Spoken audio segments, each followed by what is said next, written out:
Uno de los mayores inconvenientes que tiene el flash es la dureza de su luz. Esto hace que se produzcan desagradables brillos en las superficies de los objetos que fotografiamos. En los rostros de las personas que retratamos, por ejemplo, estos reflejos son muy evidentes, sobre todo en las partes de la cara menos carnosas como los pómulos, la frente o el tabique nasal, y le confieren un aspecto muy poco natural a nuestras fotografías. Los fabricantes lo saben, y la mayoría de ellos dotan a los flashes de un pequeño difusor para tratar de suavizar esta luz. Sin embargo, esto no es suficiente. Los fotógrafos hemos aprendido a solucionar este problema en el estudio con pantallas que difuminan la luz, pero fuera de él no resultan muy prácticas. Con la técnica del flash rebotado podremos evitar este problema en más de una ocasión. Lo primero de todo pondremos nuestro flash en manual, que es el tipo de flash más recomendado para hacer esta técnica. Una vez encendido el generador y con los ajustes para este tipo de flash ya realizados, dirigiremos la antorcha no hacia el sujeto como se hace normalmente, sino hacia el techo. Pues lo que vamos a tratar de hacer es que el primer destello del flash, el más agresivo, vaya al mencionado techo para que así la luz, una vez rebotada, llegue mucho más suavizada.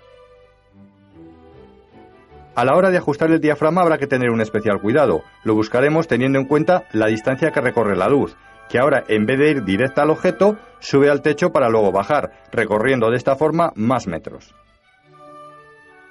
En nuestro caso, aunque nos hallamos a unos 2 metros del sujeto, la luz recorrerá aproximadamente 3,5 metros o su equivalente en pies.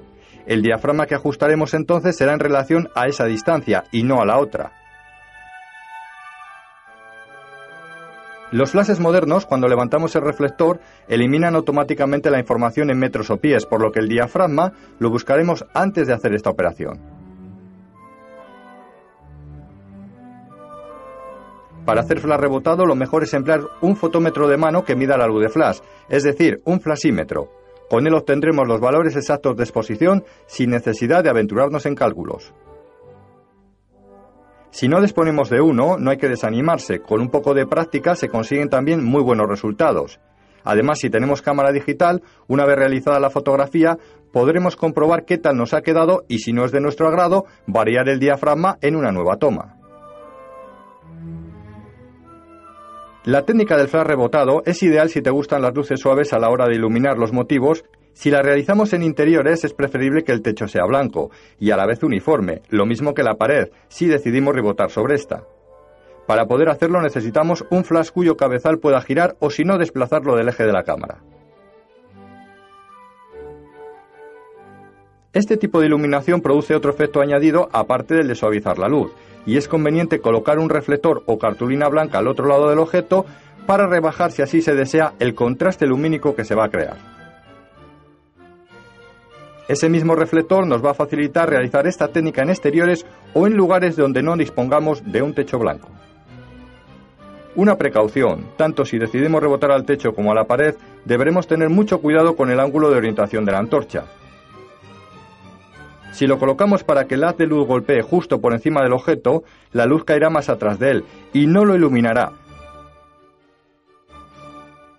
Deberemos tener en cuenta el ángulo de toma de la luz al rebotar y orientar la antorcha teniendo en cuenta este factor.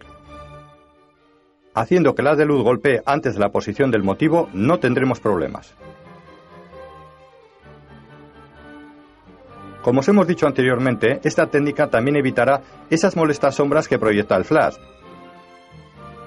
Observa estas dos fotografías. En la primera el flash va directo sin rebotar, las sombras del fondo son muy evidentes. En la segunda, en cambio, aplicamos la técnica del flash de rebote y las sombras han desaparecido.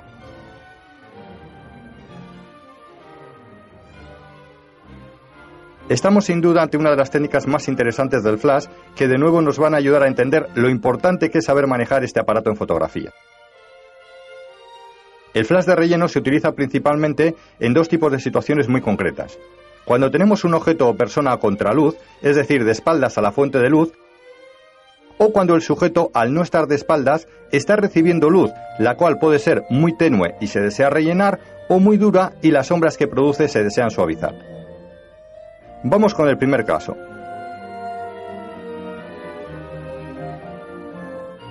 En este tipo de situaciones, el contraste que se crea entre el sujeto y el fondo resulta insalvable para la película o el CCD digital, que no pueden registrar correctamente ambos elementos a la vez. Si medimos al objeto, este quedará perfecto, pero perderemos el fondo. Si en cambio medimos al fondo y aplicamos la medición a toda la escena, quedará un bonito efecto de silueteado sobre el objeto. Esta es la técnica más utilizada cuando se fotografían objetos a contraluz sin flash. Los mejores momentos para realizarla son los días soleados, cuando el contraste entre el sol y la sombra es muy fuerte, o en los atardeceres de estos mismos días, o cualquier situación en la que se produzca un fuerte contraste de luz entre el sujeto y el fondo. Como veis, los resultados suelen ser espectaculares. Pero si lo que queremos es exponer bien tanto el primer plano como el fondo, no nos quedará más remedio que utilizar la técnica del flash de relleno. Si el día está soleado, es muy conveniente colocar a las personas en la sombra. Esto permite un respiro a la persona que se va a fotografiar mientras nosotros realizamos los ajustes necesarios. La forma más sencilla de hacer flash de relleno es utilizando un flash TTL. Pondremos la cámara en programa, encenderemos el generador y tras vigilar el intervalo de distancias donde debe estar la persona, solo nos queda encuadrar la escena, enfocar y disparar la foto. La cámara y el flash se encargarán de hacer todo por nosotros. Sin embargo, este sistema no siempre es el más recomendable, pues en condiciones de mucho contraste, sol del mediodía por ejemplo, suele dejar los fondos quemados, mientras que en días nublados estos pueden aparecer algo subexpuestos. En otras condiciones de luz más normales, los resultados en cambio son muy satisfactorios. No obstante, un filtro gris graduado nos ayudará a evitar sobreexponer los fondos con este tipo de flash. Sin embargo, si tenemos un poco de práctica, lo mejor es hacer esta técnica con flash manual o con flash manual con automatismos. Atención, aquí sí que tendremos en cuenta el fotómetro de nuestra cámara, pues además de lo que ilumina el flash, nos interesará también lo que ilumine la luz ambiente, es decir, nuestro fondo. Lo primero de todo, compondremos nuestra fotografía, buscando el fondo que más nos interese. Una vez hecho esto, pondremos nuestra cámara en manual y colocaremos la velocidad de sincronización. Desestimando a la persona, mediremos exclusivamente la luz del fondo elegido, ajustando la exposición por el diafragma, no por la velocidad. De esta forma tendremos los valores adecuados para que nuestro fondo quede perfecto de luz.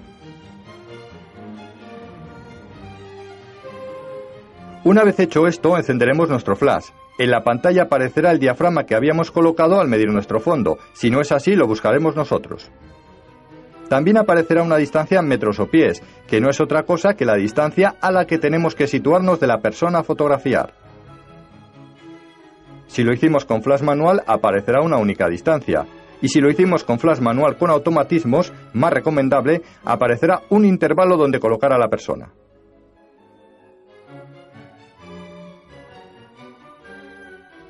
Ahí lo tienes, observa la persona y el fondo. Ambos están bien de luz. Si te quieres aproximar más a la persona, cierra un punto el diafragma y la distancia se reducirá. Pero ojo, no olvides abrir otro punto por la velocidad, pues si no el fondo de la foto te quedará oscuro.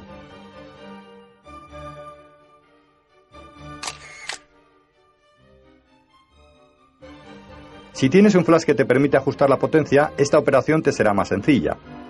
Según varíes esta, te irán apareciendo las distancias a las que colocarte de la persona. Como el diafragma no cambia, no tendrás que compensar la exposición por la velocidad. Por último, otra cosa importante que debéis saber. El flash tiene que estar ahí, pero no se tiene que notar. Hay que tratar de evitar fotos de este tipo que hacen muy evidente su presencia y le confieren a la imagen un aspecto artificial. Una vez colocados a la distancia que nos manda el flash, reduciremos su potencia si éste nos lo permite, o si no, cerraremos 1 o 2 puntos el diafragma de la cámara.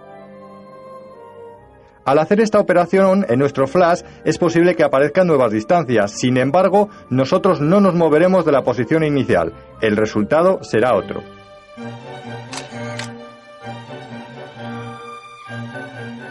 Vamos con el otro caso donde aplicaremos también la técnica del flash de relleno. En un día nublado, la luz puede ser excesivamente suave para el rostro. La daremos mayor vivacidad rellenándola con un poquito de flash. Si lo haces con flash manual o con flash manual con automatismos, una vez colocada la velocidad de sincronización y ajustado el diafragma en base a la distancia que nos vamos a situar de la persona, haremos la foto. Si resulta un poco artificial, reduciremos de nuevo la potencia de nuestro flash o bien cerraremos un punto del diafragma. Pero cuidado, una vez más, no olvides abrir un punto por la velocidad, pues si no, subexpondrás el fondo.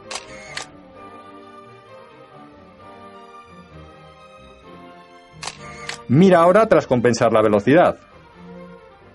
Ella bien y el fondo bien. Observemos las fotografías.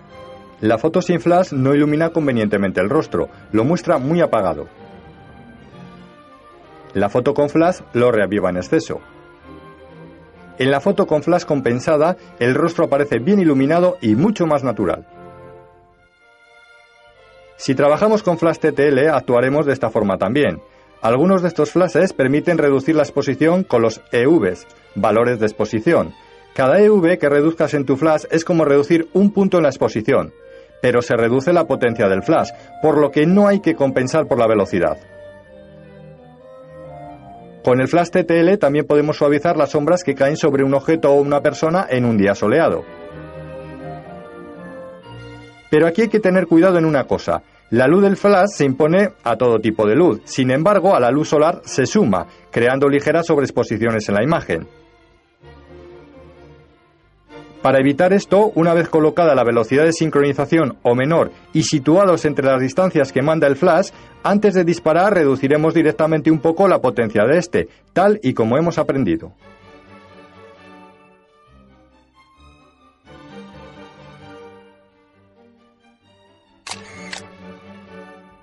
Esta técnica la podemos hacer también con flash manual. Tienes que saber que la velocidad de obturación no afecta a la luz de flash. Es con el diafragma únicamente con el que se regula este tipo de luz. Mira si nuestra secuencia de fotos. Tiramos la primera con flash a la velocidad de sincronización. Y en las siguientes mantenemos el diafragma y la distancia, pero vamos colocando velocidades más lentas. Sin embargo, la escena se va aclarando según variamos la velocidad. Una vez cojas práctica con tu flash, entenderás cómo no solo en exteriores, sino prácticamente en cualquier lugar, es muy interesante compensar la exposición tal y como te hemos mostrado. En muchos modelos de cámaras, el flash retráctil que incorporan permite también compensar la exposición. Estos flashes pueden sacarnos en más de una ocasión de un apuro siempre y cuando el sujeto esté cercano, sobre unos 3 metros como ya os comentamos en su día. Son ideales también para fotografiar a niños, pues su potencia no es muy grande y por lo tanto apenas les molesta. Veamos estas fotografías. En la primera se utilizó el flash de la cámara sin compensar. La presencia de este tipo de luz es muy evidente. Hay zonas blanquecinas y los colores están un poco diluidos. En estas otras, sin embargo, se compensó el flash, subexponiéndolo 1,5 puntos. El resultado es mucho más natural y además los colores están más contrastados. Incluso en algunas podríamos llegar a dudar si se hicieron con flash. Eso es lo interesante de compensar el flash. Nos beneficiamos de esta fantástica luz, pero de tal forma que parezca natural. Para acabar, de la misma forma que compensábamos la exposición cuando predominaba el blanco en nuestra foto, lo deberemos hacer cuando tengamos una situación similar y trabajemos con flash. De esta forma aumentaremos la potencia de nuestro flash o sobreexpondremos esta luz por medio de los EVs. Las diferencias entre una foto y otra se apreciarán enseguida.